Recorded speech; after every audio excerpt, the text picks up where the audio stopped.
Hello, this is Alec Kerr, the film critic for the Conway Daily Sun, once again sitting in my car killing time.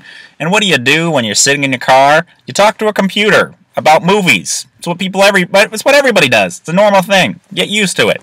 Anyway, the issue I want to talk about is the size of budgets. In particular, the size of Walt Disney Productions' John Carter, which cost $250 million to make and isn't doing very well at the box office.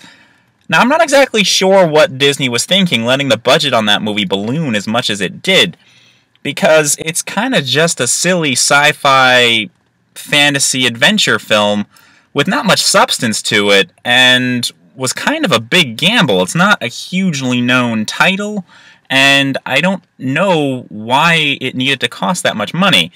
It is set on Mars, and it's this Civil War veteran that magically gets transported to Mars and has superhuman powers when he gets there and gets into all sorts of kooky adventures and such. And so there are alien races on this planet, and they're well conceived and believably conceived and look photorealistic, and it's very well done. But I don't know why it got that high in budget, because there have been good aliens made in small-budget films that were very convincing. The one that comes to mind most is Paul, which granted was just a comedy and not a huge-budget action-adventure film, but the main character in that was an alien, and he was very believably created, to the point that you stopped thinking of him as a special effect. And that budget was only $40 million. Similarly, the movie District 9 had some very interesting-looking aliens, again, believably conceived, and that only had a budget of $30 million. So it's not necessarily the special effects costs that are driving the budget up of these movies. And I do understand the larger the scale of the movie, the bigger the budget's going to be. But that doesn't mean that you have to go up to $250 million. And in contrast, there's the Avengers movie. That has a budget of about $230 million. The big difference there is that the Avengers is a sure thing, and John Carter wasn't. And John Carter probably could have been made for about half the money and still have been very entertaining.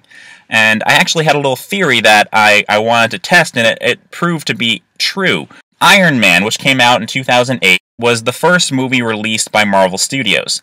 Now, it seems like that was a sure thing, but at the time, it wasn't. So, the budget for that movie was about $140 million, which is still big, but it wasn't throwing $250 million at something that wasn't going to be a sure thing at the box office. Because you gotta remember, at the time, Robert Downey Jr. wasn't a box office draw anymore. In fact, it was Iron Man that brought him back in a big, big way.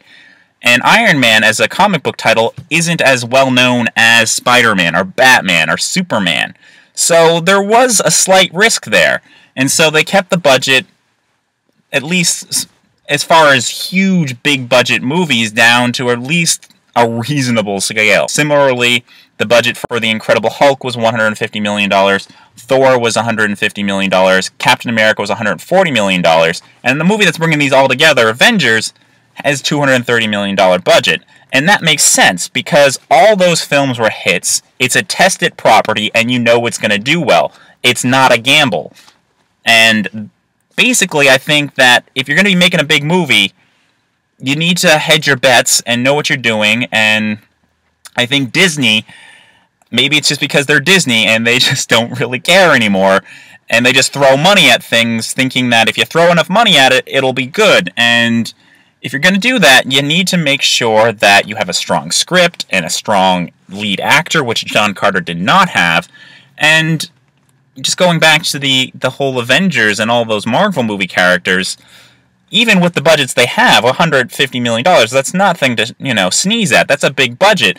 But the scripts and the acting quality for all these films and the directors involved with all these films are on the very high level. And that's just not there with John Carter.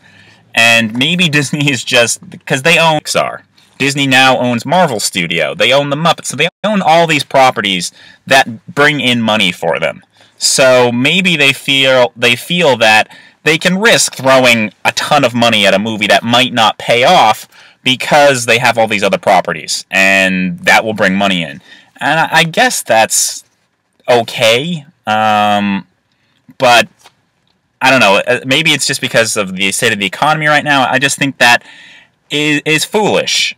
If you have a big movie studio and you're making tons of money, that $100 million over budget for John Carter, because I do think that could have been made for $150 to $125 million easily.